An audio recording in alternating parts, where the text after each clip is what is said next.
নমস্কার বন্ধুরা, welcome to এসটিউনিক sports. তো ইস্ট বেঙ্গল সমর্থকদের জন্য আর এই সামনের 10 থেকে 15টা দিন খুব গুরুত্বপূর্ণ হতে চলেছে। ইস্ট বেঙ্গলের আইএসএলের ম্যাচ রয়েছে, সাথে এএফসির ম্যাচ, তাও আবার হোম ম্যাচ, এবং এএফসিতে ইস্ট বেঙ্গল ভালো কিছু করতে পারে।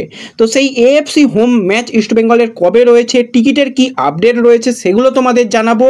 তার সাথে সাথে টপ 6-এ যাওয়ার রাস্তা আরও কিছুটা ইস্ট বেঙ্গলের জন্য সুবিধা হলো আজকের ম্যাচ ড্র হওয়ার ফলে, সেই ম্যাচ নিয়েও কথা বলে নেব আমরা এই ভিডিওতে। তার আগে একটাই রিকোয়েস্ট, চ্যানেলে যারা প্রথমবারের জন্য এসেছো মনে করে চ্যানেলটাকে সাবস্ক্রাইব করে নিও, তাহলে তোমাদের প্রিয় দলের খেলার সমস্ত আপডেট তোমরা এখানে পেয়ে যাবে। তো চলো আর দেরি না করে ভিডিও শুরু করা যাক। তো আজকে ওড়িশা তাদের ঘরের মাঠে মোহামেডানের সঙ্গে মুখোমুখি হয়েছিল, এবং আজকে মোহামেডানের কাছে সুযোগ ছিল যে অন্তত এই ম্যাচটা জেতার, কিন্তু মোহামেডান তো সেই একই রকম জায়গাতে রয়েছে, তাদের পুয়ার ফিনিশিং এটাই সবথেকে বড় কারণ। এবং আজকের ম্যাচেও কিন্তু সেই একই জিনিস আমরা দেখতে পেলাম।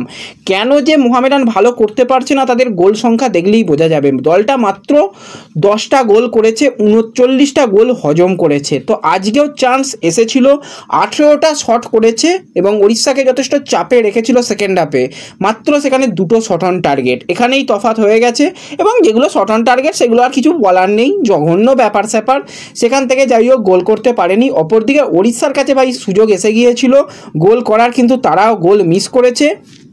এবং আজকের ম্যাচ ড্র হয়ে যাওয়ার ফলে কিন্তু 23 ম্যাচ থেকে 30 পয়েন্ট নিয়ে উড়িষ্যা কিন্তু বেশ কিছুটা চাপে পড়ে গেল। কারণ উড়িষ্যা একটা সময় পর্যন্ত অবশ্যই ফেভারিট ছিল টপ 6-এ থাকার জায়গায়, কিন্তু উড়িষ্যা আজকে ভাই হেরে গিয়ে তারা চাপে পড়ে গেল। এবং পরবর্তী যেটা ম্যাচ জামশেদপুরের সঙ্গে, জামশেদপুর অবশ্যই বেটার করার চেষ্টা করবে, এবং আশা করি জামশেদপুর সেই ম্যাচটা জিতে যদি যায় তাহলে কিন্তু উড়িষ্যার স্বপ্ন শেষ। উড়িষ্যার খুব ক্ষীণ আশা রয়েছে, কিন্তু সেটা আবার পরের ম্যাচ জিততেই হবে, তবে তার আগে নয়। কিন্তু যথেষ্ট চাপে পড়ে গেছে, এবং এই জায়গাতে ইস্ট বেঙ্গল বেশ কিছুটা সুবিধা পেয়েছে। ইস্ট বেঙ্গল কিন্তু একটা কম ম্যাচ খেলেছে এবং 27 পয়েন্ট নিয়ে রয়েছে। হ্যাঁ, গোল ডিফারেন্সের দিক থেকে দেখতে গেলে উড়িষ্যার থেকে পিছিয়ে রয়েছে, কিন্তু ইস্ট বেঙ্গল যদি দুটো ম্যাচ জিততে পারে তো সেক্ষেত্রে ইস্ট বেঙ্গল কিন্তু 33 পয়েন্ট পর্যন্ত পৌঁছে যেতে পারে।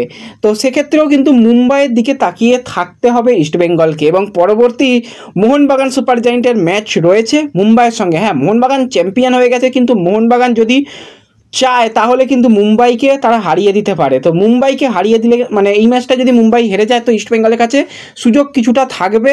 তবুও বলবো একটা হাড্ডাহাড্ডি লড়াই হবে, কারণ মুম্বাইয়ের সঙ্গে কিন্তু একটা মোহনবাগানের আলাদাই আমরা লড়াই দেখতে পাই।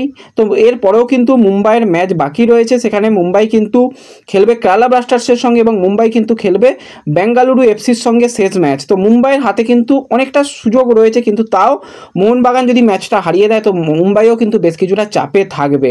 এবং নর্থ ইস্টের সঙ্গে লাস্ট ম্যাচ আছে, নর্থ ইস্ট যদি হেরে যায় ইস্টবেঙ্গলের কাছে তো ইস্টবেঙ্গল সেক্ষেত্রে কোয়ালিফাই করে যাবে। তো অঙ্ক কিন্তু বেশ ইস্টবেঙ্গলের জন্য সহজই রয়েছে, দুটো ম্যাচ যেত, গোল ডিফারেন্স ভালো রাখো, তাহলে নর্থ ইস্ট ছিটকে যাবে, এবং সেই জায়গাতে কিন্তু ইস্টবেঙ্গল কোয়ালিফাই করে যেতে পারে, তার সম্ভাবনা অনেক অংশ রয়েছে।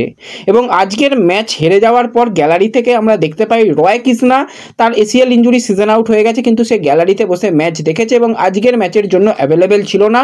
হুগো, দুজনেই খুবই চিন্তিত। হুগোর মাথা নিচু করে মাথায় হাত দিয়ে হুগো বসে রয়েছে, যে এরকম একটা দল ছন্দ হারিয়ে ফেলেছে। হুগো যথেষ্ট চাপে রয়েছে দেখে বোঝা গেল। তো যাই হোক, আজকের ম্যাচটা এরকম হওয়ার ফলে ইস্ট বেঙ্গল বেশ কিছুটা সুবিধা পেয়েছে। এবং এর সাথে সাথে আমরা যদি ইস্ট বেঙ্গলের এএফসি ম্যাচ নিয়ে কথা বলি, তো ঘরের মাঠে 5ই মার্চ সন্ধ্যা 7টা থেকে ইস্ট বেঙ্গল মুখোমুখি হতে চলেছে এফসি আরকাডার সঙ্গে। তো এই ম্যাচটা কিন্তু ইস্ট বেঙ্গলের জন্য হোম ম্যাচ, এবং যত পারবে সমর্থক মাঠটাকে পুরো ভর্তি আমি দেখতে চাই। আমার তরফ থেকে রিকোয়েস্ট রইল, প্রত্যেকজন মাঠে যাও, গিয়ে টিমকে সাপোর্ট করো। টিকিট আজকে থেকে অনলাইনে বুকমাই শো থেকে তোমরা কাটতে পারবে, সেই ব্যবস্থা কিন্তু আমি ফেসবুক পেজ এবং এতে দিয়ে দিয়েছি। আমার যেটা টেলিগ্রাম রয়েছে সেই টেলিগ্রামে শেয়ার করে দিয়েছি, সেখান থেকে গিয়ে তোমরা প্লিজ টিকিট কেটে মাঠে যাও।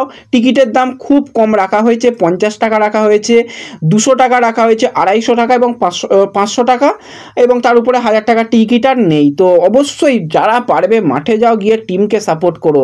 এই সুযোগ বারবার আসবে না। এই ম্যাচটা ইস্টবেঙ্গল যদি ঘরের মাঠে জিততে পারে তো ইস্টবেঙ্গলের কিন্তু ভালো কিছু করার সুযোগ রয়েছে। তো অবশ্যই তোমরা একটুখানি পারলে কষ্ট করে মাঠে যাও। আমারও খুব ইচ্ছা রয়েছে মাঠে যাওয়ার, কিন্তু আমাকে এখান থেকে একা যেতে হবে, এটাই চাপের ব্যাপার। চেষ্টা করবো যদি আরও কয়েকজনকে পাই আমিও তাহলে মাঠে থাকার চেষ্টা করব। তবু তোমাদের কাছে রিকোয়েস্ট, তোমরা প্লিজ মাঠে যাও।